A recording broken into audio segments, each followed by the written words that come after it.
Selamat sore Bapak. Sore, Pak. Sudah, Pak. Oh, Bapak. Salam kenal Bapak Ibu, nama saya Pro. Saya pengajar untuk Biomol bersama dengan Bu Puji dan Bu Ayu, kalau nggak salah. Eh, Oke.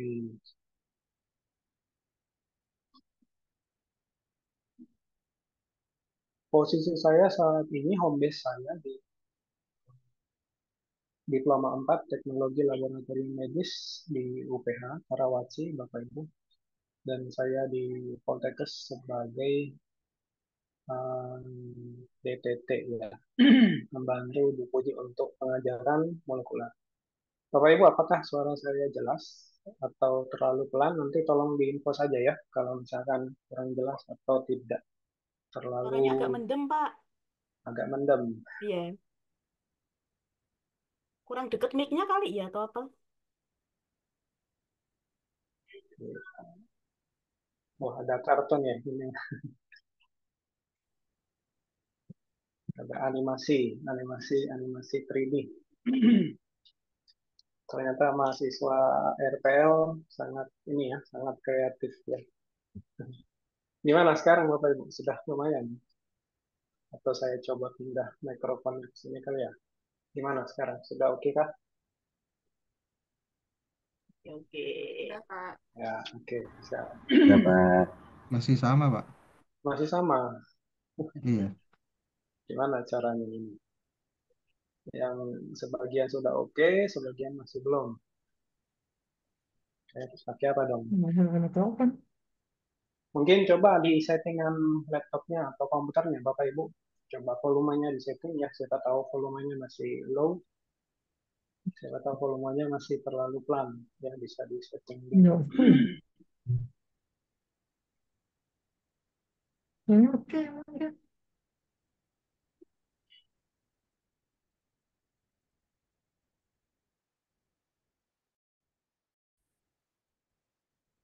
Oke, Bapak Ibu ini pertemuan ke 5 ya dengan saya ya. Kalau nggak salah, kalau di RPS itu kalau nggak salah ini pertemuan kelima ya, kalau nggak salah ya. Jadi molekuler ini saya diminta Bu Puji itu untuk menyampaikan sentral dogma itu di pertemuan kelima ya. Bapak Ibu, apakah sosialisasi tentang RPS atau rencana pembelajaran itu sudah disampaikan sebelumnya oleh Bu Puji atau Bu Tanti? Sudah, Pak. Sudah ya. Sudah, Pak. Oke. Jadi harusnya kemarin hari Sabtu ya kalau nggak salah kita harusnya materi ya. Oke, saya izin langsung share screen ya, Bapak Ibu. Untuk materi hari ini saya akan membahas tentang replikasi DNA. Sedikit info Bapak Ibu, di akhir perkuliahan biasanya saya mengadakan kuis ya, dan keaktifan juga biasanya.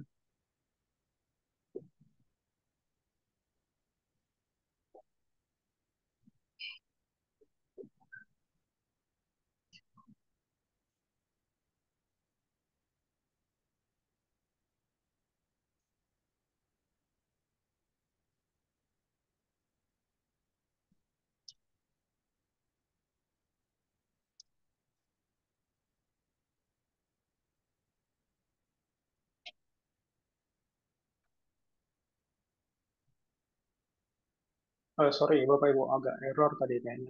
Laptop komputer saya tiba-tiba error tadi. Bapak Ibu, layar saya sudah terlihat. PowerPoint saya tentang Sudah, replikasi Pak. DNA. Sudah, Apakah Pak. Sudah, Pak. Sudah, Pak. oke? Silakan.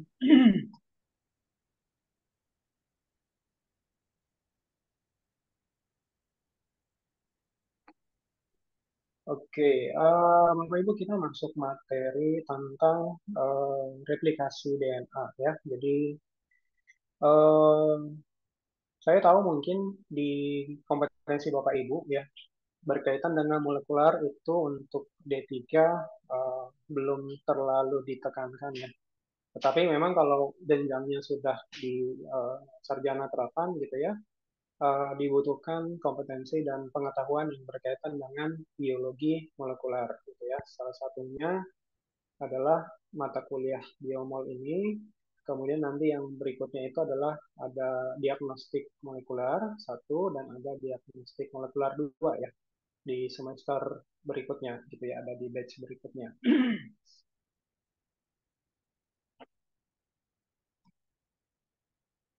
Oke, jadi replikasi DNA ini, Bapak Ibu. Jadi kalau kita berbicara tentang replikasi, Bapak Ibu ada yang tahu nggak ya kira-kira replikasi itu apa? Mungkin kalau tahu bisa ini ya, raise hand saja. Silakan kalau ada yang bisa menjelaskan tentang apa yang dimaksud dengan replikasi. Izin Pak menjawab Pak. Iya, Pak Danar ya? Siapa? Ya, silakan Pak. Ini cari resennya nggak nemu nih Pak. Saya lagi Ya. zoom di HP izin. Ya, nggak apa-apa. Siap replikasi itu bahasa umumnya proses penggandaan Pak. Oke. Proses penggandaan, ya benar. Jadi kalau bahasa awam yang sering kita pakai itu membuat replika, gitu ya, membuat kopiannya atau membuat tiruannya, ya. Jadi sama ya. Replika, duplikasi, ya. Kalau kita kunci, kita lakukan duplikasi. Replikasi juga sama. Jadi replikasi itu artinya kita membuat kopi dari DNA, gitu ya. Pertanyaan, oke, Bapak Ibu, seperti janji saya tadi, ya, keaktifan saya catat ya. Semoga bisa menambah apa namanya nanti kekurangan nilai di akhir ya. Oke, tadi Pak Danar sudah jawab sekali. Pertanyaan berikutnya Bapak Ibu terkait dengan replikasi DNA. Apakah ada di antara Bapak Ibu yang tahu tujuan atau fungsi dari replikasi DNA itu? Buat apa kita melakukan proses replikasi DNA? Boleh raise hand dulu Bapak Ibu atau langsung open mic bisa?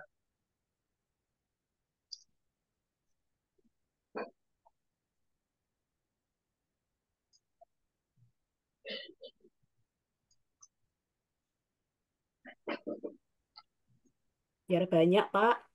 Biar banyak. Kan sampelnya dikit, jadi biar banyak ya gimana caranya ya di copy lah. Oke. Gitu. Izin menjawab, Bapak.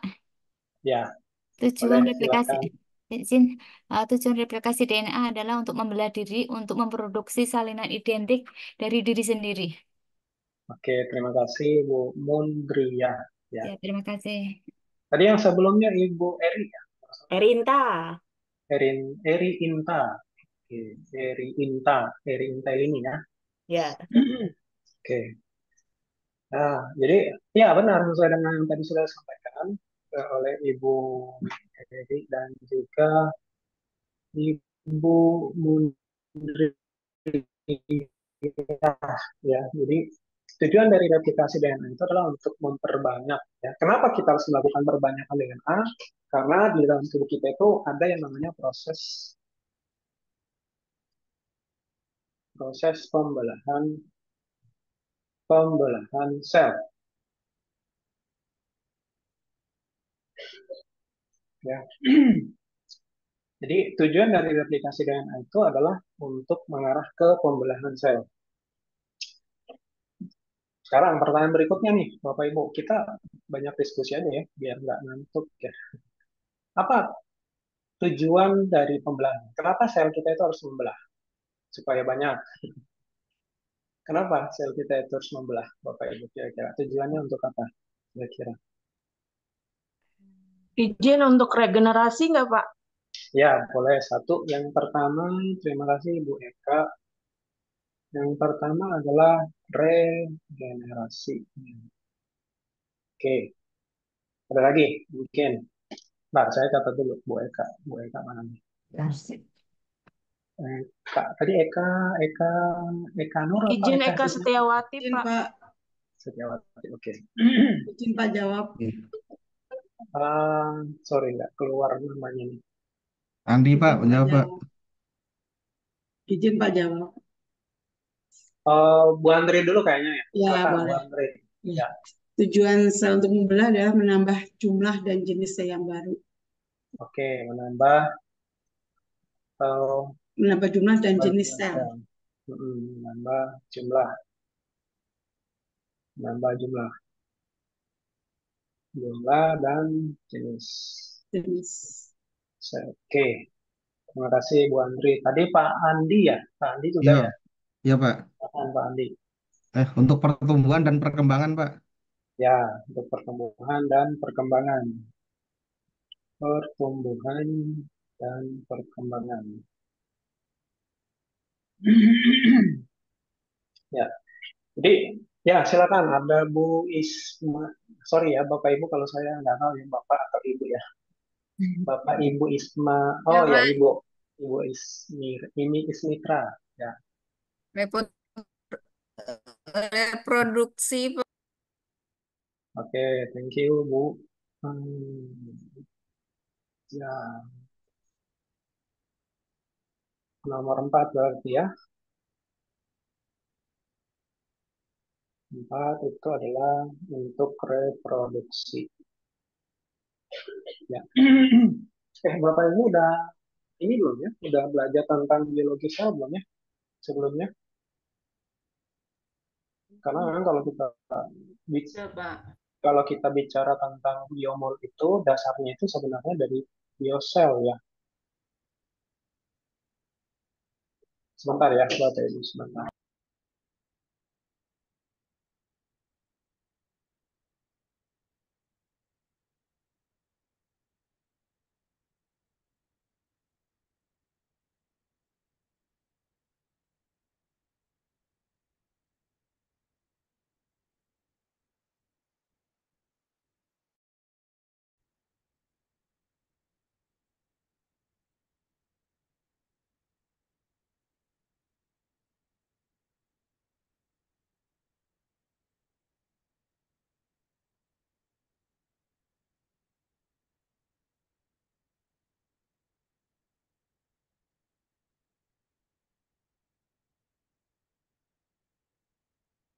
Sorry Bapak Ibu ya, tadi ada iklan sedikit. Tadi sampai biomol, dasarnya itu biologi sel ya Bapak Ibu. Jadi nanti kalau lupa-lupa dikit tentang biologi sel, bisa dibaca-baca lagi PPT-nya Bapak Ibu supaya tidak ke skip ya, supaya nggak lupa gitu tentang biologi sel. Jadi Bapak Ibu kita melakukan replikasi DNA itu karena kita tuh butuh jumlah sel yang banyak gitu ya. Kenapa kita butuh jumlah sel yang banyak? Itu tadi untuk regenerasi. Kalau misalkan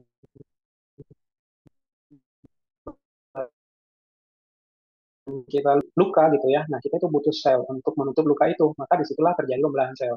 Menambah atau pertumbuhan. Kalau misalkan dari janin gitu ya, dari embrio, jadi janin, jadi anak, jadi dewasa itu terjadi pembelahan sel. Kemudian reproduksi juga sama ya. Jadi semuanya itu membutuhkan proses pembelahan sel di sana. Jadi sudah tercipta demikian gitu ya. Nah, jadi proses pembelahan sel itu yang menjadi modalnya itu adalah replikasi DNA ya Bapak Ibu. Jadi modal dari pembelahan sel ini ya, saya bilangnya istilahnya modal ya Bapak Ibu.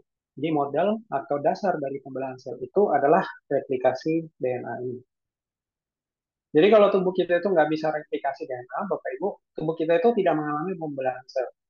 Jadi basicnya itu adalah replikasi DNA. Namun nanti secara alami model dari replikasi DNA ini nanti akan ibaratnya itu dipelajari oleh manusia yang menjadi dasar pembuatan metode PCR. Ya. Nanti biomol juga kita belajar PCR, Bapak Ibu ya. Nah, ini kan metode ya. Jadi metode PCR itu dasarnya itu dari proses di dalam tubuh kita, replikasi DNA gitu. Ya. Jadi PCR ini kan nama metode ya, metode di lab. Jadi metode di lab ini PCR ini dasarnya itu adalah dari proses replikasi DNA. Kenapa PCR itu bisa memperbanyak DNA? Karena basicnya itu diambil dari ilmu replikasi DNA gitu ya. Jadi kita mulai dari situ dulu Bapak Ibu. Paling tidak saya harap Bapak Ibu sudah ada pemahaman yang utuh dulu tentang replikasi DNA. Kalau nanti ke belakang-belakang tuh udah gampang lah kita belajar tentang aspek-aspek yang berhubungan ya tentang metode dan juga materi-materi yang berhubungan. Oke, jadi tujuan pembelajaran hari ini Bapak Ibu, harapannya nanti Bapak Ibu dapat memahami tentang central dogma. Central dogma ini ada dua Bapak Ibu, ya. Hari ini itu berbicara tentang replikasi DNA. Central dogma yang kedua itu membahas tentang sintesis protein. Ya, sintesis protein.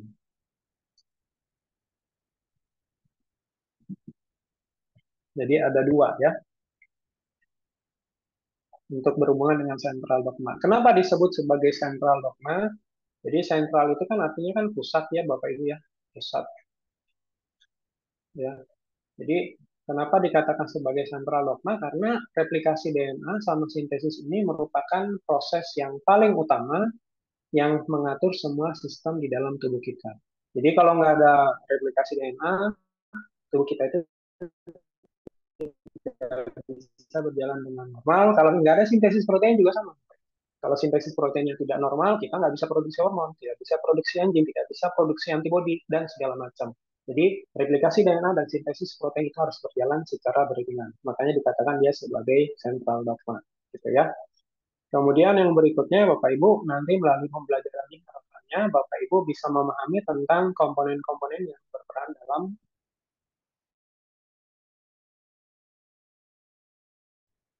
replikasi unsur-unsurnya. Itu semuanya nanti akan kita bahas atau kita pelajari. Ya. Oke, Bapak Ibu sudah belajar tentang asam nukleat atau belum? Asam nukleat sudah belum? Jelas, Pak. Sebutkan dua jenis asam nukleat. Ayo, siapa yang tahu? DNA dan RNA, Pak. Ini siapa yang jawabnya? Oh, Ibu Rini. Bentar. Ibu Rini.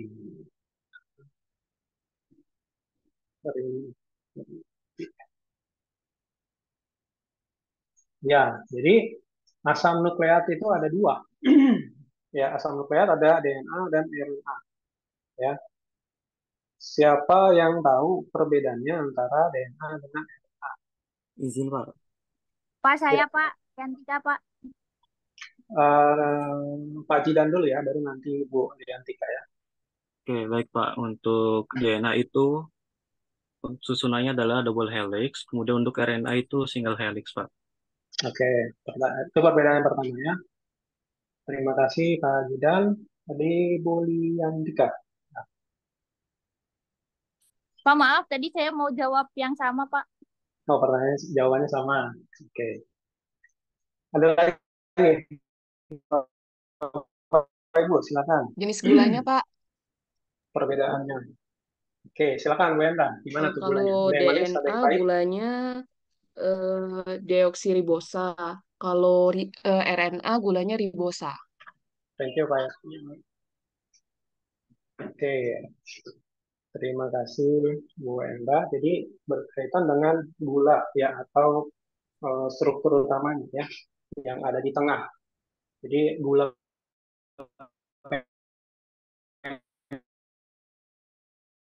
kalau DNA itu dia deoksiribosa, kemudian kalau RNA itu ribosa gitu ya. Ada perbedaan O, nanti ada gugus O-nya di sana. Saya pikir sudah pernah dijelaskan di biologi sel ya, Bapak Ibu.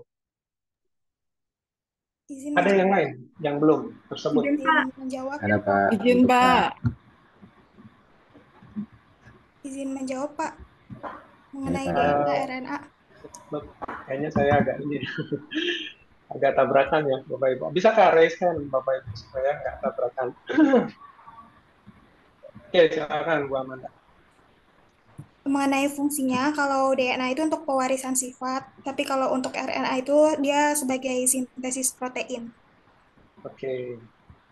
Jadi DNA itu dia untuk herediter atau pewarisan sifat, kalau RNA itu peranannya untuk sintesis protein. Oke, terima kasih Bu Amanda. Pak Frian mungkin ada tambahan? Bentar Pak, saya kok ini.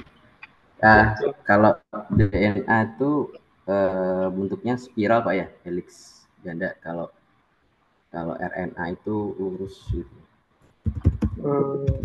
Ya, oke. Ya, sebenarnya bisa jadi dua-duanya sih Pak. Soalnya DNA itu juga dia ada yang bentuknya dia nggak helix juga ya pada kondisi tidak pada kondisi proses replikasi DNA itu menjadi unhelix ya dia.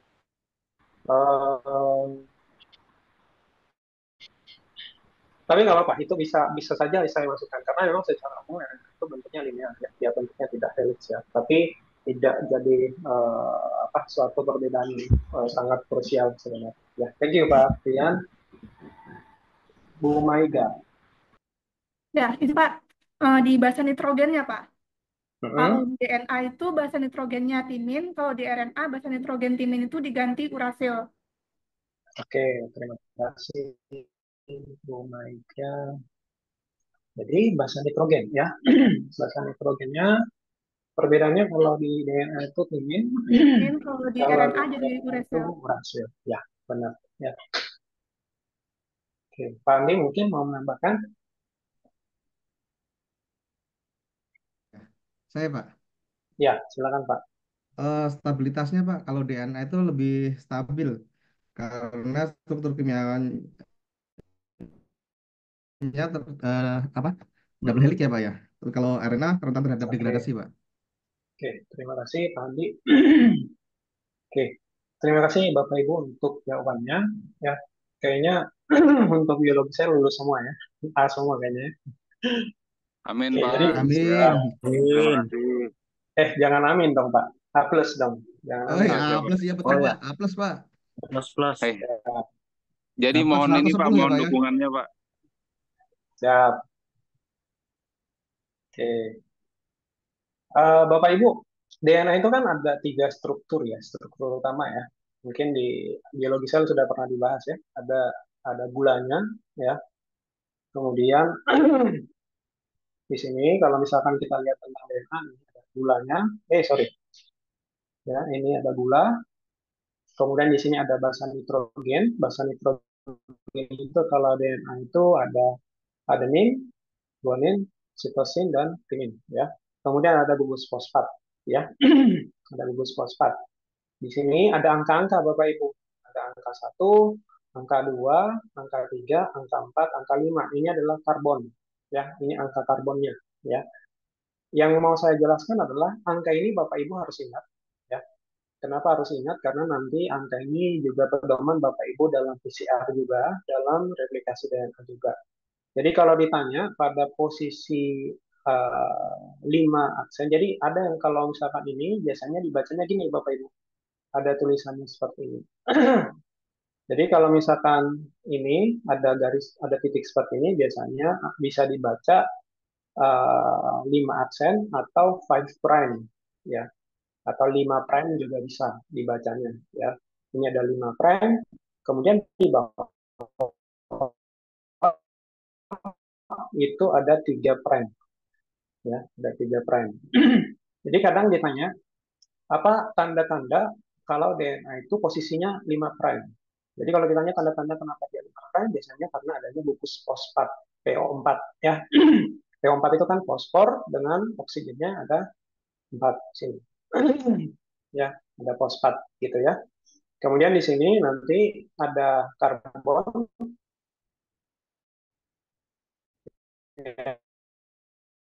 OH ya di bawah ya.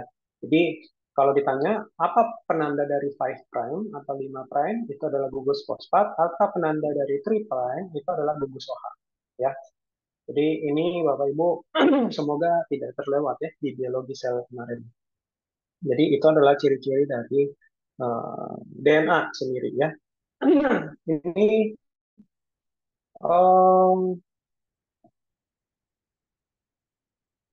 tiga ini Bapak Ibu, tiga ini maksudnya basa nitrogen, gula, dan gugus fosfat, ini dikatakan sebagai nukleotida. Namanya nukleotida. Ya. Jadi tiga nih. Apa aja? Basa nitrogen, gula deoksiribosa, basa nitrogen, ini basa nitrogen, ini gula, ini gugus fosfat, PO4. Ya. Jadi dalam 3 struktur ini dikatakan sebagai satu nukleotida, Bapak Ibu. Ya. Nah, kalau ada bentuknya seperti ini Bapak Ibu, ya, ini kan sudah berjejer nih ya. Kebayang nggak ini Bapak Ibu? Ini monomernya. Monomer itu kan ada rantai itu kan ada yang panjang ya. Ada yang panjang, ada yang kalau rantai itu dilepas bentuknya satu kan. Nah, bentuk satuannya itu adalah ini nukleotida. Jadi kalau rantai itu disambung-sambung, bentuknya jadi seperti ini. Nah, ini yang disebut sebagai asam nukleat. Ya. Jadi yang bentuknya rantai itu namanya adalah asam nukleat. Jadi kalau rantainya itu di dalamnya ada T, berarti asam nukleatnya adalah DNA. Kalau di dalam rantainya itu ada U, berarti asam nukleatnya adalah RNA. Seperti itu. Ya.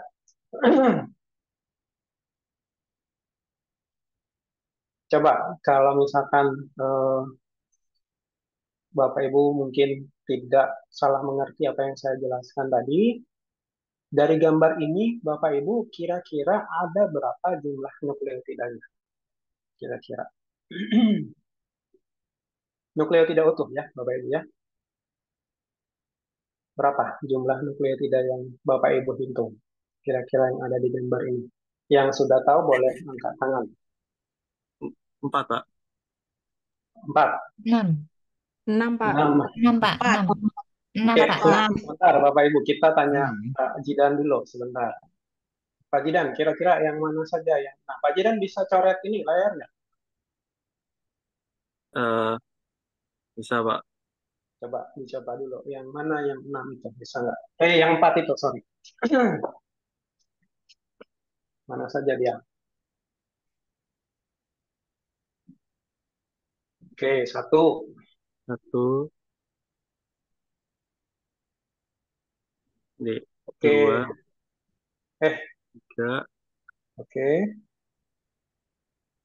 4, Pak. Ya, berarti yang ini tadi salah ya.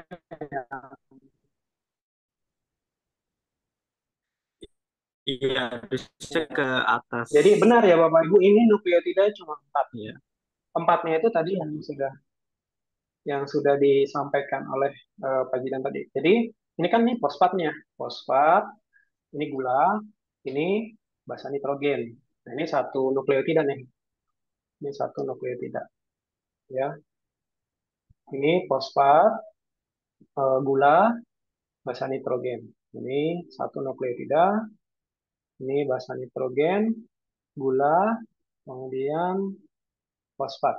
Ini adalah satu. Sebentar ya Bapak Ibu, saya takut salah posisinya, saya ke sini. Oh, ini ke sini, sorry. Ini basa nitrogen ya. Ini 3. Kemudian ini 1 basa nitrogen, gula, fosfat. Ini 1 lagi. Jadi yang utuh itu ada 4 ya, ada 4 nukleotida. Sebentar, oke. Tadi tidak jawab. Ya, Bapak Ibu. Oke. Jadi ada 4 nukleotida ya dalam satu rantai ini. Jadi monomernya itu adalah nukleotida. Jadi polimernya itu adalah asam nukleat. Jadi saya tulisnya gini. Polimer itu sama dengan asam nukleat. Kemudian monomernya nukleotida. Nanti supaya Bapak Ibu nggak salah ini ya, maksudnya supaya nggak salah paham nanti pada saat mengerjakan PCR. Jadi bisa membedakan antara nukleotida dan asam nukleat. Asam nukleat tadi ada 2, DNA dan RNA. Ya, oke.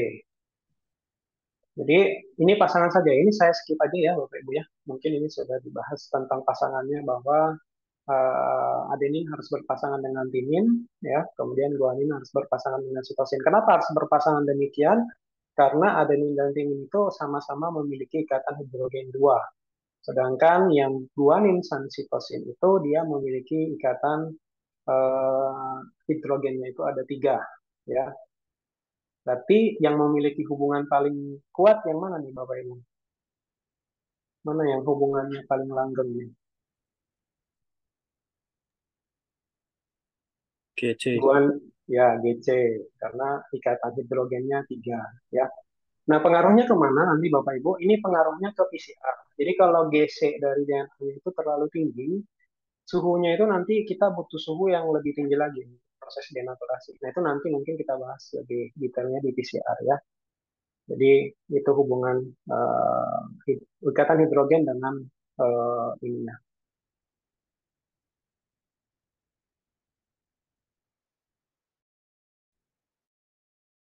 Oke, coba Bapak Ibu kita pertanyaan brainstorm dulu ya. Jika dalam suatu untai DNA, ya, ini ada 30% adenin, ya, 30% adenin. Berapa jumlah sitosinnya? Persennya ya. Silakan Bapak Ibu. Adeninnya 30%, kira-kira jumlah sitosinnya berapa?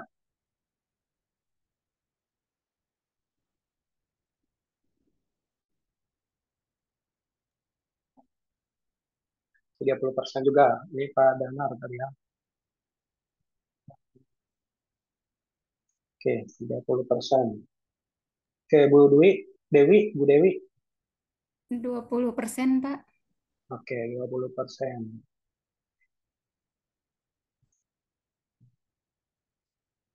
Oke. Oke, coba kita lihat ya. Kalau misalkan adeninnya itu 30%, berarti yang pasti yang sama dengan adenin apa? Timin. Ya, timin. Berarti timin berapa Bapak Ibu? Timin 30. 30%. Ya, 30, 30%. Pak. Berarti 30 tambah 30, 60. 60. Ya. Sisanya berarti 10%. 40%. Ya. 20. Berarti sitosinnya 20 guanin, 20%. 20 guanin, 30 sitoin.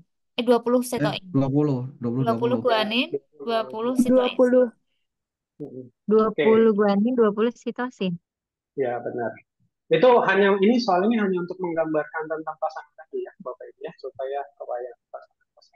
Oke, itu pendahuluannya ya Bapak Ibu. Waktu saya pendahuluan sampai 1 jam ya, belum masuk ke materi bahkan. Oke, kita masuk ke materinya Bapak Ibu. Jadi berbicara tentang central dogma tadi ya, yang sudah kita bahas tadi. Jadi central dogma itu ada replikasi DNA, ada replikasi DNA dan ada sintesis protein. Sintesis protein itu tahapannya mana saja? Sintesis protein itu adalah proses transkripsi dan proses translasi. Ya, jadi ada 2 proses. Kalau replikasi DNA itu cuma 1, replikasi DNA saja. Kalau sintesis protein itu ada 2, transkripsi dan translasi. Ya, nah ini kalau misalkan pada eukariot ya, Bapak Ibu.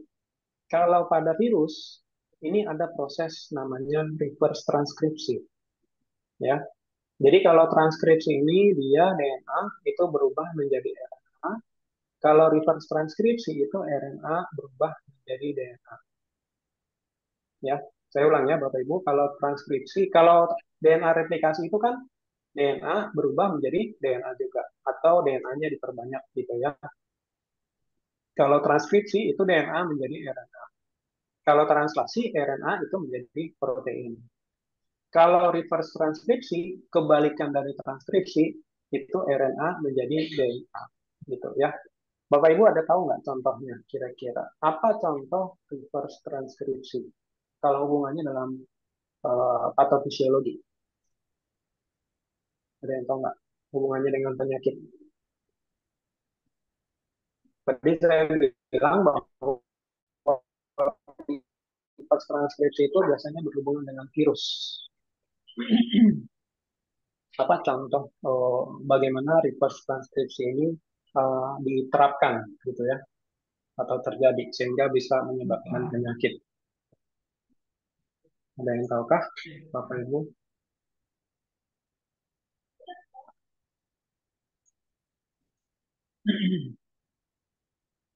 Ya, silakan. Pada HIV kali. Silakan, boleh Antika. Halo Pak, maaf Pak kalau salah. Kan Iya, nggak kemarin apa-apa. sempat COVID ya Pak, itu bisa Ya. nggak sih? Jadi sempat COVID. Maksudnya pernah COVID di Indonesia, di dunia. Ya, jadi Jadi dia virus COVID itu dia ngerubah RNA jadi DNA. ya, jadi itu salah satu contohnya. Karena COVID itu kan dia virus RNA, ya. Jadi untuk bisa proses replikasi dia diubah dulu menjadi DNA. Oke, Bu Rini, Ada virus HIV itu, Pak. virus HIV, ya benar, virus HIV ya. Jadi virus HIV itu juga sama, ya. Virusnya adalah materi genetiknya RNA. Jadi diubah dulu menjadi DNA supaya dia bisa menginfeksi, ya. Pak Andi, Sama Pak, itu di HIV. Pak. HIV tadi ya, oke. Hmm. Pak Gilang sama nggak? Kira.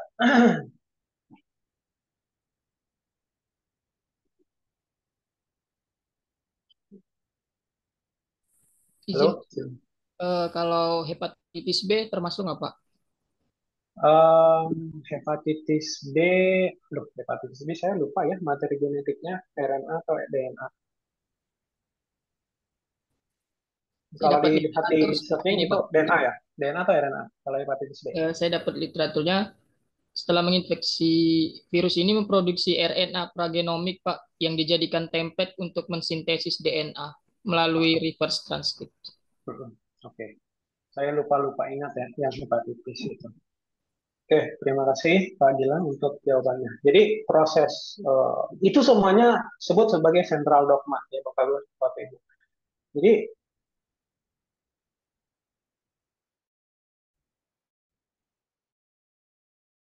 organismenya mati, udah gitu doang. Jadi kenapa dia dikatakan sebagai central dogma? Ya. Jadi proses itu yang merupakan proses inti dari makhluk hidup itu sendiri. Ya. Jadi kalau tidak ada proses ini, maka tubuh kita tidak berfungsi dengan normal ya, sebagaimana mestinya. Ya.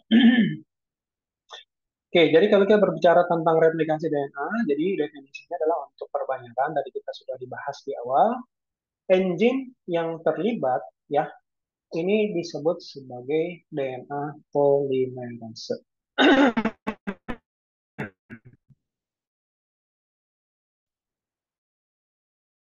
Kalau di sintesis protein. Kalau di sintesis protein itu yang berperan nanti RNA polimerase. Ini jangan sampai kebalik ya, Bapak Ibu. Apalagi kalau ujian. Sama-sama polimerase, tetapi yang satu RNA, yang satu DNA. Gitu. Pokoknya intinya, Bapak Ibu ingat aja. Kalau misalkan dia replikasi, berarti DNA polimerase. Kalau yang dipakai adalah RNA polimerase. Gitu. Jadi DNA diubah menjadi RNA. Ya. Termasuk juga di PCR, Bapak Ibu. Di PCR itu, enzim yang dipakai adalah DNA polimerase. Ya. Jadi DNA polimerase. Nama spesifiknya apa nanti beda-beda lagi. Ada yang PEG polimerase, ada yang CFU, ada TTH dan segala macam itu ada banyak jenis. Ya. Oke, replikasi DNA terjadi sebelum pembelahan sel tadi kita sudah bahas. Ya. Ada yang tahu Bapak Ibu ada berapa jenis pembelahan sel? Dua. Ada dua. Pembelahan sel ada Mitosis dan dua, Pak. meiosis. Kayaknya Bu Lili ini tadi belum jawab ya. Baik, Silakan Bu Bapak. Lili. Ya. Pembelahan sel ada dua, Bapak, izin. Pembelahan sel sendiri ini adalah proses sel yang membelah menjadi dua dan meiosis. Mitosis sendiri ini adalah terjadi pada sel somatik, Pak, seperti sel kulit dan sel otak. Sedangkan meiosis ini terjadi pada sel gamet untuk sel seks seperti sel telur dan sel sperma. Izin, Bapak. Oke, thank you. Terima kasih Bu Lili jawabannya. Jadi Baik, proses Bapak. pembelahan sel itu ada dua ya. Ibu ada mitosis dan meiosis ya. Kemudian replikasi DNA dapat dilakukan juga secara in vitro ya dalam reaksi PCR ya, polymerase chain reaction ya. Ini saya skip aja ya hipotesisnya Bapak Ibu karena terlalu lama di pendahuluan. Oke, jadi kalau kita berbicara tentang pembelahan sel ya Bapak Ibu, misalkan berbicara tentang mitosis ya. Jadi mitosis itu ada tahapan-tahapannya, ya. Jadi pembelahan sel itu ada tahapannya, ada sintesis phase ya, S phase, kemudian ada G2, kemudian ada mitosis, kemudian ada G1 gitu ya. Nah, proses yang namanya replikasi itu terjadi pada fase sintesis ini. Ya. Jadi DNA kita itu, jadi sel kita itu melakukan replikasi dulu sebelum masuk ke tahapan mitosis. Ya, jadi disiapkan dulu nih materi genetiknya gitu ya. Materi genetiknya disiapkan dulu, baru nanti selnya akan membelah ya. Oke, Bapak Ibu, saya akan memutar satu video ya yang menurut saya lumayan baik ya untuk menjelaskan tentang replikasi DNA. Sebentar ya, saya ulang share screen ya Bapak Ibu. Saya takut tadi suaranya saya belum share supaya suaranya bisa terdengar. Tapi saya lupa ini ada suaranya.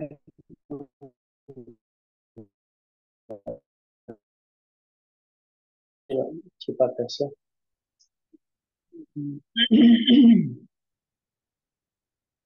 DNA is a molecule made up of two strands, twisted around each other. Apakah suaranya keluar, Bapak Ibu? Ya Pak, sudah. Ya, Pak. In a double helix shape. Each strand is made up of a sequence of 4. Jadi Bapak Ibu, ketika DNA kita itu belum mengalami replikasi, dia bentuknya double helix ya. Dia bentuknya double helix. Tujuan double helix ini sebenarnya supaya DNA itu kan panjang ya. Jadi supaya dia bisa tersusun rapi dengan protein histon. Protein histon itu kayak penggulungnya dia ya. Bapak Ibu mungkin tahu kaset tape ya. Kaset tape kan ada pitanya tuh ya. Pitanya itu kita analogikan sebagai DNA, tetapi yang bulatan yang ngegulung kaset tape-nya itu kalau di DNA itu histon ya, protein histon. Jadi kalau misalkan dia tidak digunakan, biasanya DNA itu akan disusun rapi, diputar gitu ya, supaya dia bisa tersusun rapi gitu ya dalam bentuk kromosom ya, Bapak Ibu. Jadi kalau fase istirahat biasanya bentuknya akan tersusun rapi. Tapi kalau misalkan kalau udah masuk fase replikasi, dia akan dibongkar gitu ya dari double helix tadi, dibuat dia dalam bentuk lurus supaya replikasinya bisa berjalan dengan baik. DNA is a molecule made up of two strands, twisted around each other in a double helix shape. Each strand is made up of a sequence of 4 chemical bases, represented by the letters A, C, G, Bapak Ibu, and ini T. hanya analogi saja ya. Jadi di video ini itu dianalogikan kalau C itu berwarna ungu, A berwarna hijau, G kuning, T itu merah ya. Itu analoginya saja.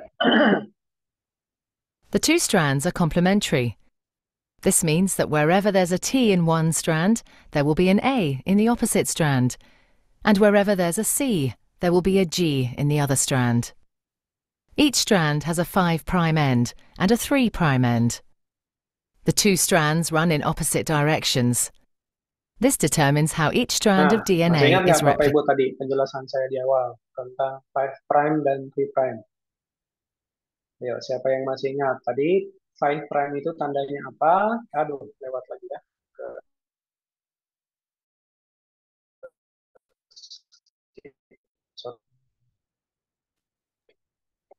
Around each this strand.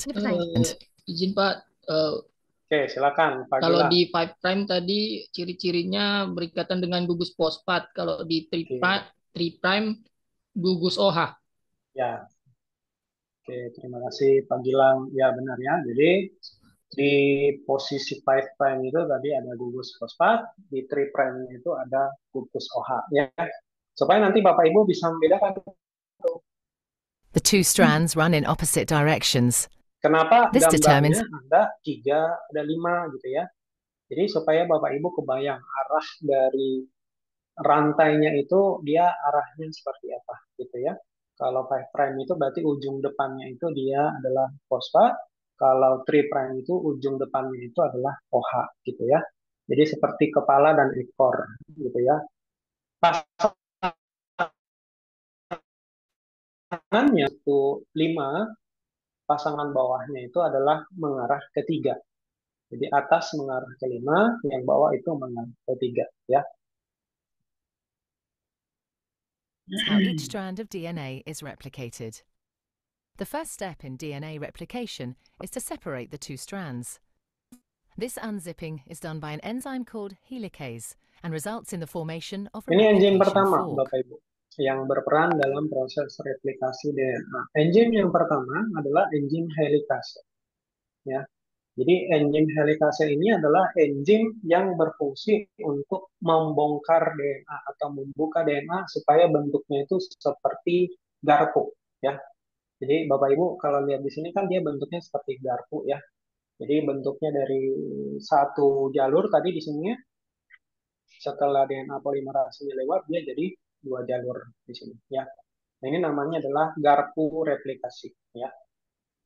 Kalau bahasa Inggrisnya replication fork ya. Jadi garpu replikasi. The separated strands each provide a template for creating a new strand of DNA. An enzyme called primer. Jadi dua-duanya Bapak Ibu atas dan bawah itu dilakukan replikasi DNA. Jadi supaya satu jadi 2. Kalau yang atas saja nanti dibuat, jadi yang satu tetap menghasilkan 1 gitu. Ya. Jadi dua-duanya harus bereplikasi, yang atas dan yang bawah, baik itu 5 ke 3 dan 3 ke 5, supaya dapatnya nanti dua untai gitu ya. Jadi itu dibantu oleh enzim yang dikatakan sebagai primase ya. Jadi enzim primase ini adalah enzim yang membantu untuk membuatkan primer ya. Membuatkan primer. Starts the process. This enzyme makes a small piece of RNA called a primer.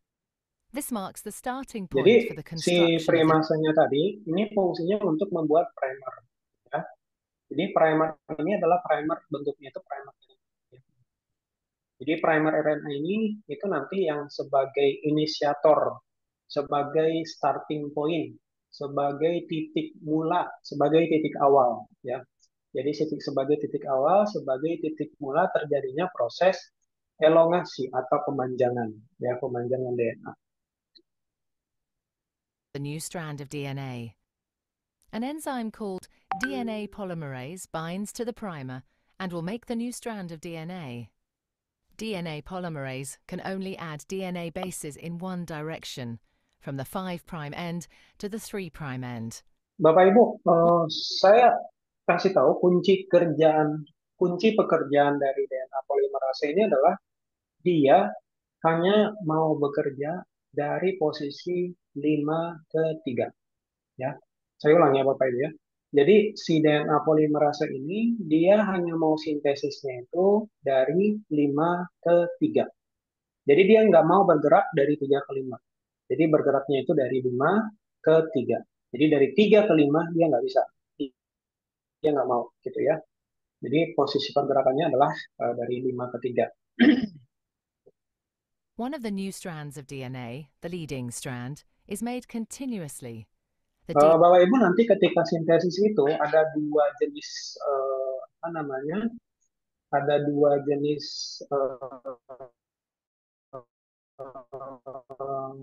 arah ya dalam pergerakan replikasi DNA itu. Ada yang namanya leading strand dan ada lagging strand ya.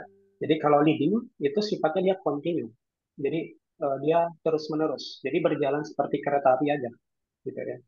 Jadi berjalan seperti kereta api itu namanya leading strand ya. Bapak Ibu ingat aja kalau lead gitu ya, memimpin gitu ya. Kalau dia nge-lead, dia berarti continue ya secara berkelanjutan ya, leading strand. DNA polymerase adding bases 1 by 1 in the 5' to 3' direction. The other strand, the lagging strand, cannot be made in this continuous way because it runs in the opposite direction. Perbedaannya Bapak Ibu dengan lagging strand, lagging itu Bapak Ibu ingat aja nge-lag gitu ya. Jadi kalau jaringan nge-lag gitu ya. Nah ini juga sama, lagging itu dia putus-putus ya. Jadi dia buat sintesisnya itu tidak seperti leading yang continue, lurus gitu ya. Kalau yang lagging itu dia satu persatu ya, perbagian-perbagian. Saya tunjukkan ya Bapak Ibu bagaimana The DNA proses polymerase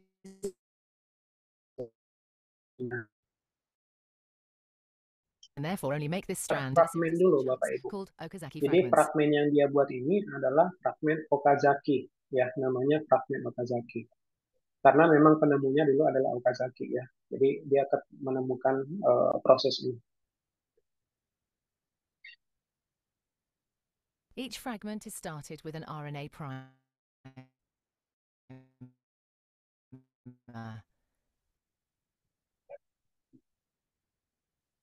DNA polymerase then adds a short row of DNA bases in the 5' to 3' direction.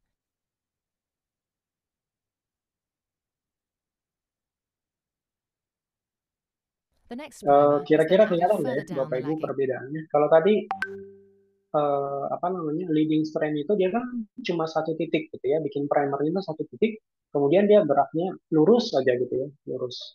Kalau yang lagging ini dia mundur ya, dia bikin primernya di belakang, kemudian dia maju, kemudian ke belakang lagi dia maju, ke belakang lagi dia maju. Kenapa demikian? Karena tadi posisi atau arah sintesis dari si polimerase ini harus 5:3.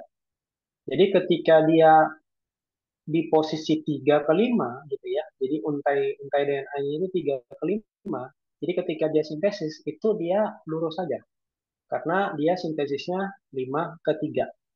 Jadi kalau template-nya 3/5 itu dia bisa lurus 5/3.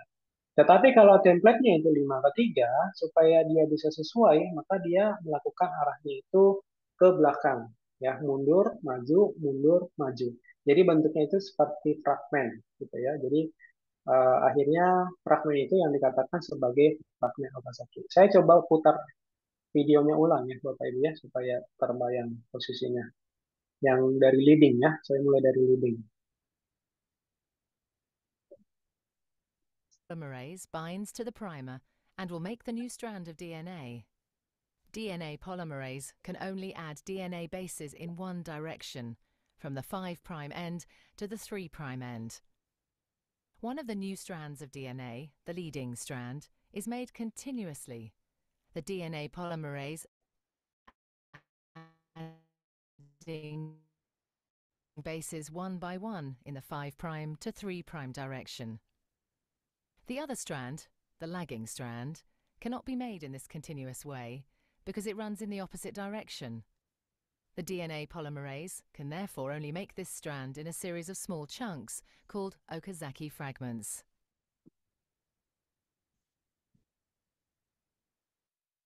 Each fragment is started with an RNA primer.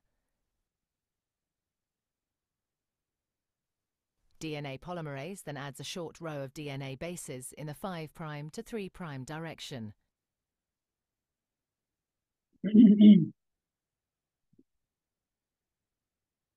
The next primer is then added further down the lagging strand. Another Okazaki fragment is then made, and the process is repeated again. Once the new DNA has been made, the enzyme exonuclease Jadi removes all the RNA ada primers. yang namanya enzim yang berikutnya ya. Jadi tadi Bapak Ibu masih ingat ya, di awal ada helikase, ada DNA polimerase, ada primase, kemudian yang berikutnya adalah exonuklease.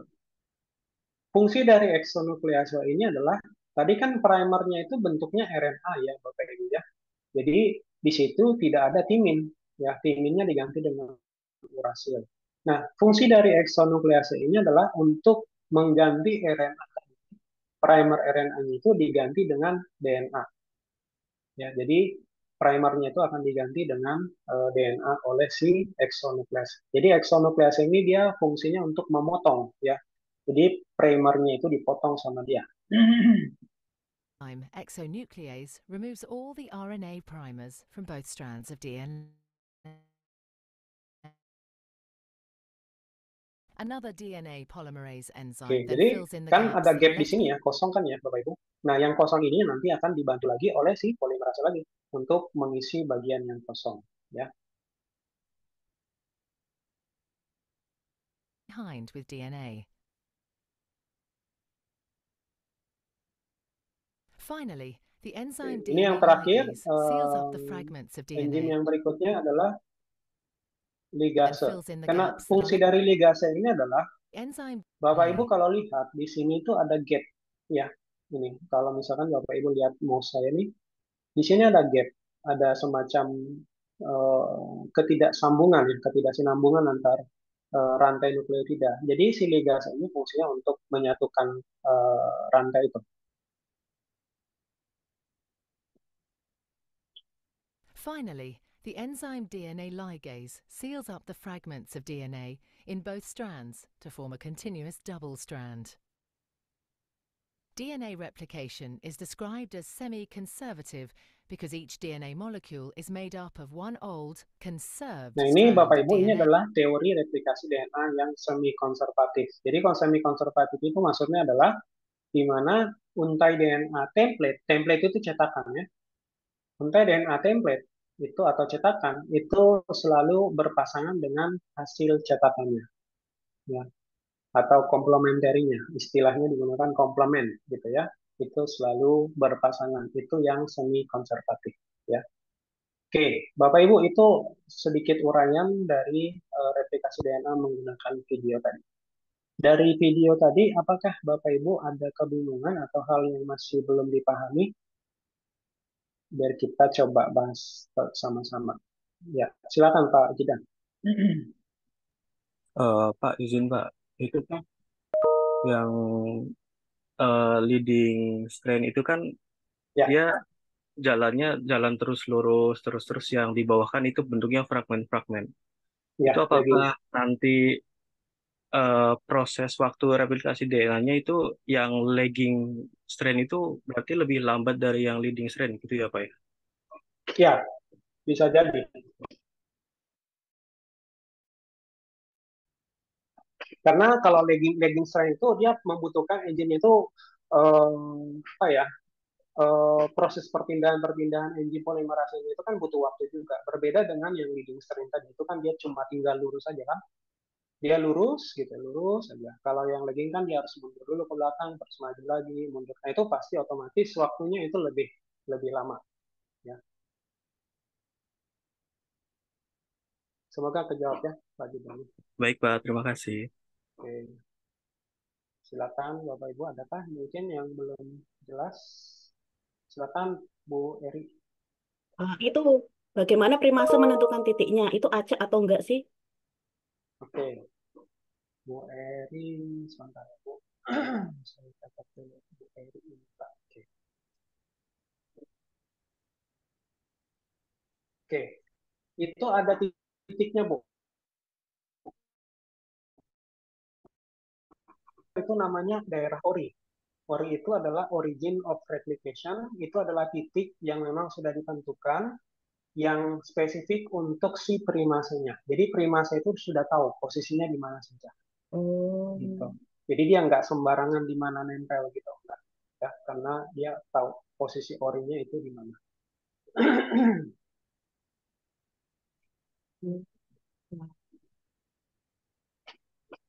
Oke, silakan. Ada lagi Bapak Ibu sebelum kita lanjut.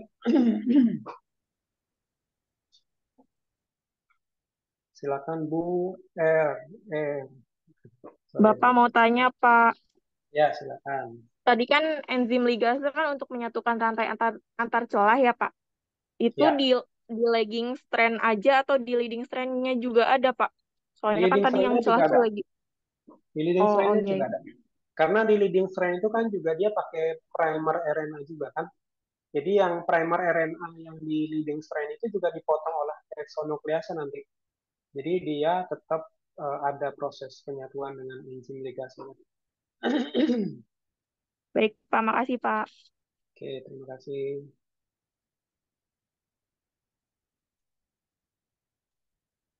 Oke, ada lagi Bapak Ibu?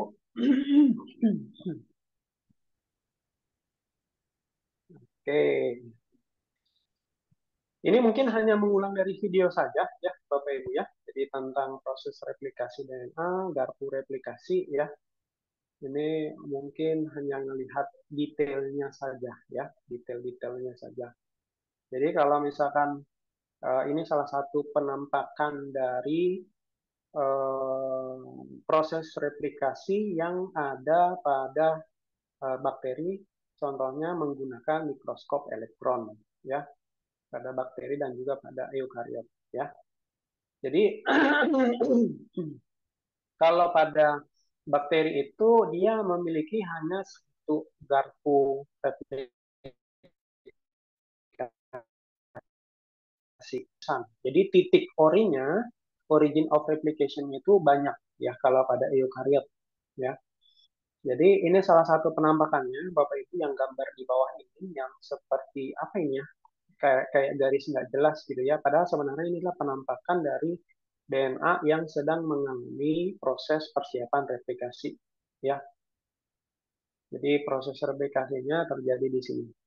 Ini yang warna merah Bapak Ibu. Kalau Bapak Ibu lihat ini warna merah. Nah, ini sudah terjadi garpu replikasi dan proses replikasi sudah berjalan ya. Jadi yang kuning ini adalah template, yang merah merah atau ungu ini adalah cetakannya ya, hasil cetakannya ya. Hasil cetaknya ya. Ini tadi udah paling tambahannya adalah SSB ya. Tadi di video belum ada dijelaskan tentang SSB. SSB itu adalah single strand binding protein. Jadi SSB ini itu menjaga supaya strand yang tadi jadi dua ya, kan ada garpunya tadi ya. Jadi SSB itu garpu tadi menjaga supaya garpu tadi tidak nempel gitu kan. Tadi kan dia kan harusnya dua gitu ya, dari dua kemudian terbentuk jadi dua oleh helikase, jadi terbuka gini. Nanti ada SSB yang nempel. SSB itu nempel di tiap untai untuk menjaga supaya dia nggak nempel kembali gitu ya. Supaya nanti proses replikasinya itu bisa tetap berjalan ya. Oke, ini topoisomerase ya. Topoisomerase ini nanti membantu untuk membuka DNA dari dia double helix menjadi dari helix menjadi lurus ya. Kalau helikase tadi membuka kan, helikase itu kan membuka DNA ya dari single strand, dari double strand itu menjadi single strand ya. Kalau topoisomerase itu nanti dia untuk menjaga supaya DNA-nya itu menjadi unhelix ya. Oke, ini RNA primer tadi udah, primase udah saya jelaskan, kemudian DNA polimerase ya. Jadi DNA polimerase itu arahnya itu selalu 5/3. Kenapa RNA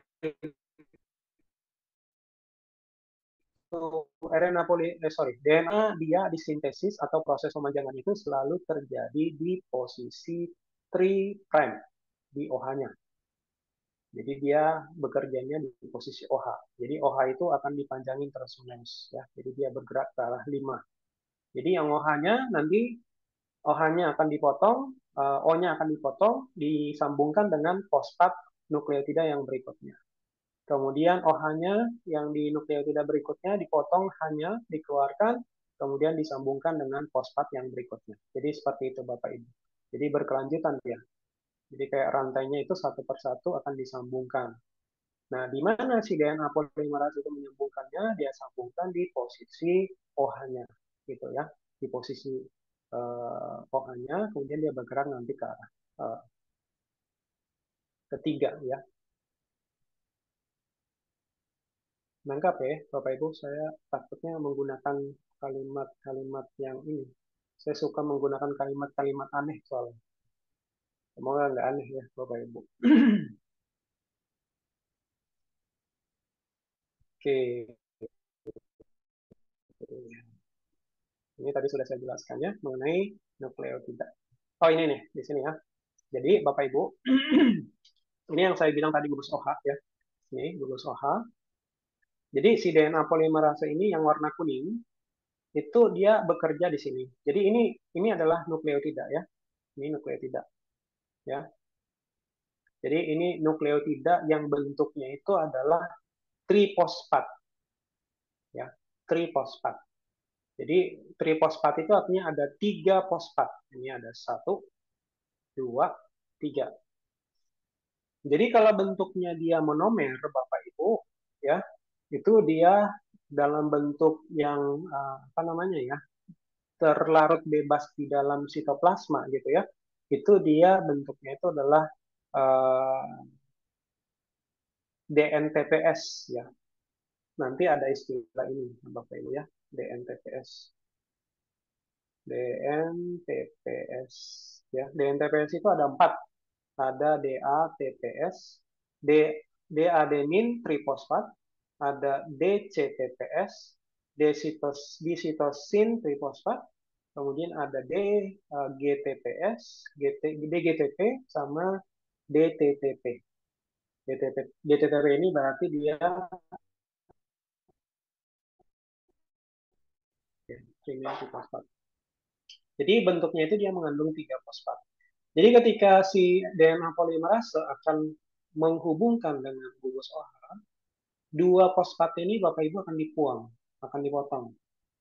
Jadi fosfat yang satu akan ditempelkan dengan OH yang ada di posisi 3 tadi, sehingga nanti ini akan bersambung. Jadi sambungannya jadinya seperti ini, Bapak Ibu. Ya. Jadi ini yang tadinya OH, ini menjadi O, ini yang tadinya trifosfat, ini menjadi monofosfat. Jadi difosfatnya akan dibuang. Nah, difosfat ini biasanya kita pakai dalam reaksi metabolisme, itu nanti akan dipakai lagi Bapak Ibu untuk menghasilkan energi.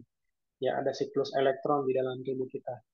Ya, itu biokimia itu dulu mungkin pas D3 ya, Bapak Ibu semoga masih ingat ya biokimia tentang elektron ya.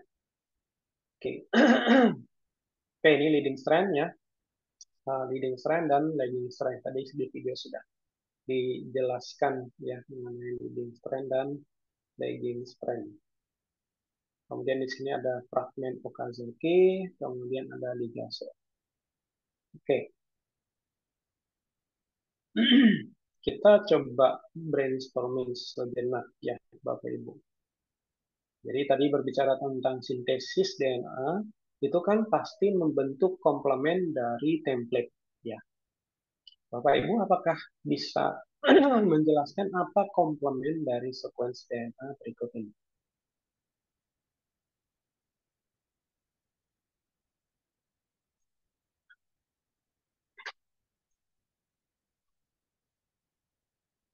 Adakah mungkin yang bisa menyebutkan? Ya, silakan Bu Erik.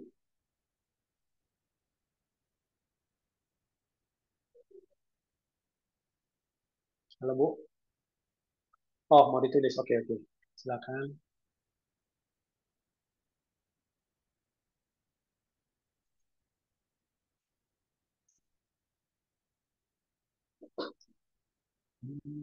Oke.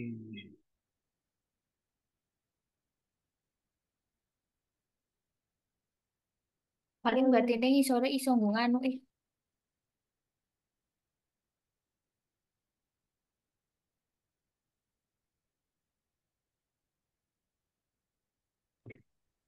gitu. Oke. Ya, thank you Bu. Ya benar Bu, benar. Ya, jadi ini dia tree ya, tree ini. Kemudian dari G itu pasangannya C, benar. G, C pasangannya G, C pasangannya G, G pasangannya C, C pasangannya G, G pasangannya C, T pasangannya A, ini A, C pasangannya G, G pasangannya C, C pasangannya G, A pasangannya T, T pasangannya A pasangannya T, A-nya yang ini ya, A ini, kemudian ini C, ya C, ini kemudian A. Oke, oke, oke, terima kasih Bu Eri untuk jawabannya. Oke, bentar saya hapus dulu. Saya tidak hapus ya. Berarti harus Ibu Eri ya yang hapus ya. Oh, coba hapusnya mana ya? Nggak tahu aku pakein. Oh, ini. Yang Ding, yes, ding. all things. Nah, oke, thank you Bu. Jeng, jeng, jeng, jeng, jeng, jeng, jeng, jeng, jeng, jeng. Lo. Ya, dikit lagi, Bu. Oke, ini resume saja, Bapak Ibu. Resume dari proses replikasi DNA. Apa yang membedakannya antara prokariot dan eukariot? Ya, masih ingat kan ya, Bapak Ibu, apa itu prokariot, apa itu eukariot? Kalau kita maksudnya apa? Prokariot atau Eukariot. eukariot? Ya, eukariot. Ya, Bapak Ibu. Apa perbedaannya, Bapak Ibu? Apa perbedaan eukariot? Yang paling utama saja, nggak usah semuanya. Banyak perbedaannya sebenarnya. Yang paling utama Membran saja. inti, Pak. Ya, benar. Thank you, Pak Jidan. Membran inti, ya. Jadi kalau eukariot itu dia memiliki membran inti. Oke. Ini hanya sedikit perbedaannya saja, ya, antara prokariot dan juga eukariot, ya. Jadi kalau kita berbicara tentang titik replikasi atau origin of replication, kalau prokariot itu hanya satu per kromosom, kalau pada eukariot itu bisa ratusan, ya. Untuk proses pembukaan double helix, ya, itu oleh enzim helikase sama-sama, ya. Kemudian stabilisasi strand juga SSB, ya, dua-duanya sama. Kemudian sintesis primer itu juga sama, enzim yang sama, primase. Kemudian sintesis DNA itu kalau prokariot itu enzimnya cuma satu jenis, ya, DNA polimerase 3. Kalau pada eukariot itu ada alfa dan ini saya lupa ya, sigma kali ya, lambang ini saya lupa. Ya. Kemudian untuk pemotongan RNA primer itu dengan eksonuklease, ya, bisa juga dengan DNA polimerase 1, ya. Kemudian kalau pada eukariot itu adalah RNase, ya, atau eksonuklease juga. Kemudian proses replacement DNA dengan DNA itu DNA polimerase 1. Kemudian untuk proses joining fragment Okazaki itu DNA ligase sama. Kemudian untuk pembuangan supercoil, ya, itu oleh DNA topoisomerase, ya, supaya tadi dia bentuknya helix itu berubah menjadi lurus, ya.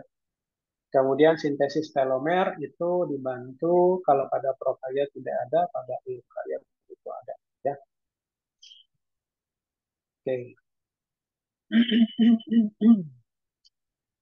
Oke, telomer, tahu kan ya Bapak Ibu telomer itu apa? Masih ingat nggak tentang kromosom? Kromosom ini kromosom. Iya benar, yang di ujung siapa tadi? Bu Eri ya?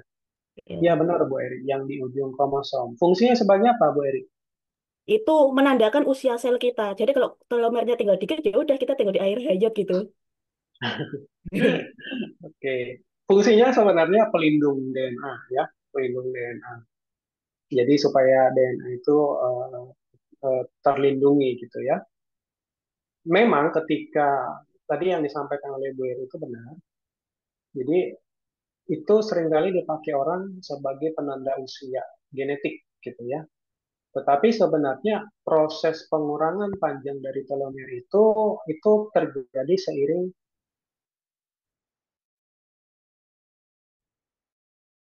ternyata semakin tua gitu ya, semakin dewasa, maka proses replikasi DNA kan semakin sering terjadi gitu ya.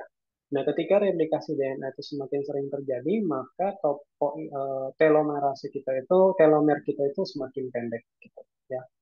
Tapi kalau misalkan itu kadang juga bisa dipengaruhi oleh radikal bebas juga ya, semakin sering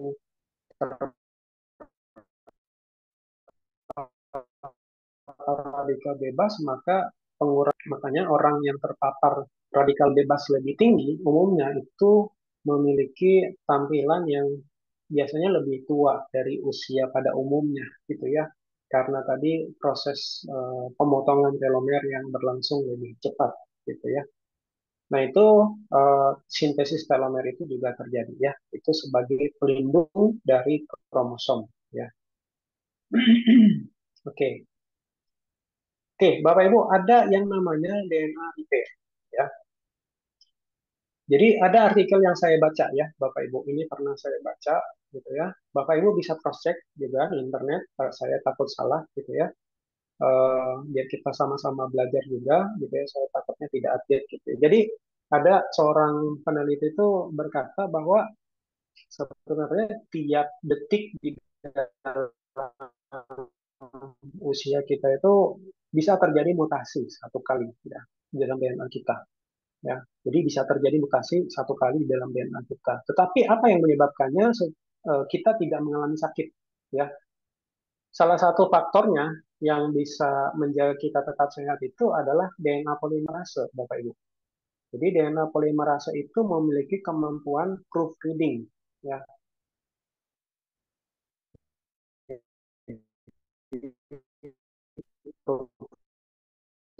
Dia itu bisa baca ulang hasil sintesisnya.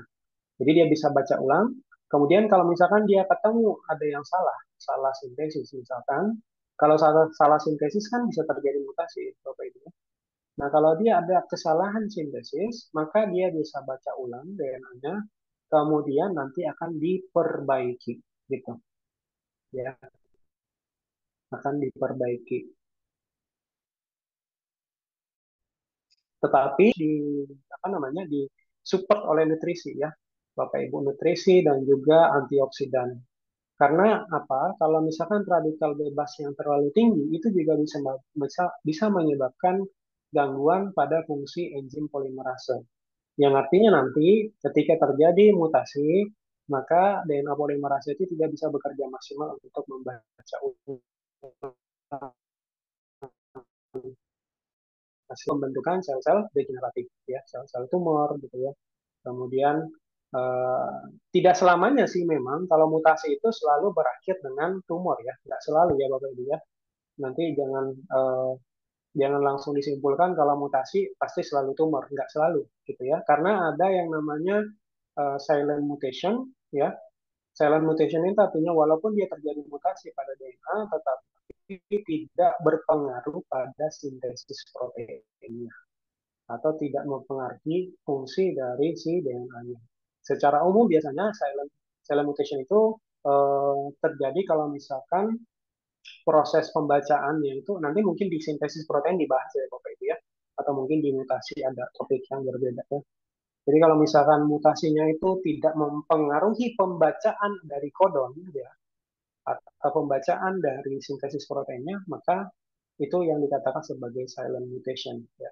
Jadi walaupun terjadi mutasi nggak selalu melulu itu terjadi penyakit gitu ya. Jadi tapi bisa saja kalau mutasi bisa mengarah ke penyakit seperti itu ya.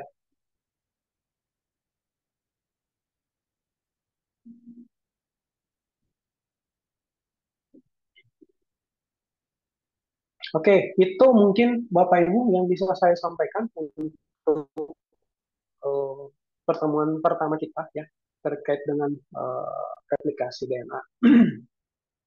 Bapak Ibu, apakah ada pertanyaan mungkin yang sesuatu yang perlu kita bahas? Minta PPT-nya, Pak.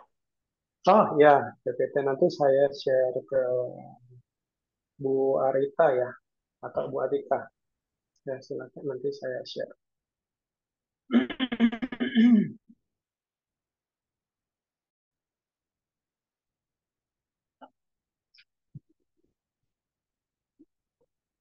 Oke, Bapak Ibu ada pertanyaan lagi kah? Semoga Bapak Ibu apa yang saya sampaikan hari ini ada sedikit gambaran ya, Bapak Ibu terkait dengan replikasi DNA.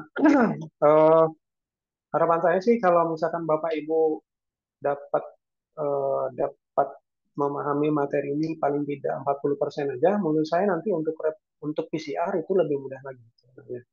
Karena kalau Bapak Ibu paham tentang replikasi DNA, pasti gampang memahami tentang PCR gitu ya. Karena nanti arahnya kan ke sana ya. Tujuan pembelajaran kita kan arahnya ke molecular detection ya, terutama tentang PCR.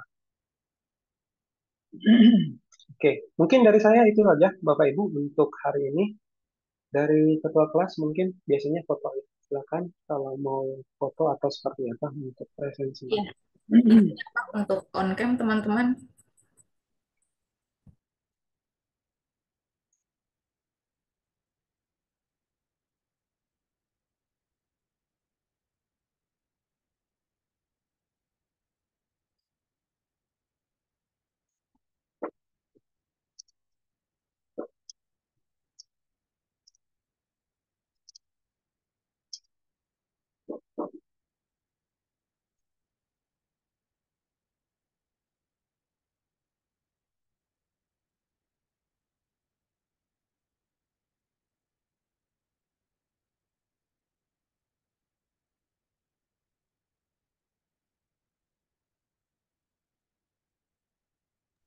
Ya, sudah Pak. Oke, terima kasih ya Bapak Ibu untuk waktunya. Sampai bertemu di materi berikutnya ya. Oke, terima kasih Bapak Ibu. Selamat sore semuanya. Selamat sore Bapak. Sore Terima kasih Pak. Pak, terima kasih Pak. Terima kasih, Pak. Terima kasih, Terima Pak. kasih, Pak. Terima kasih.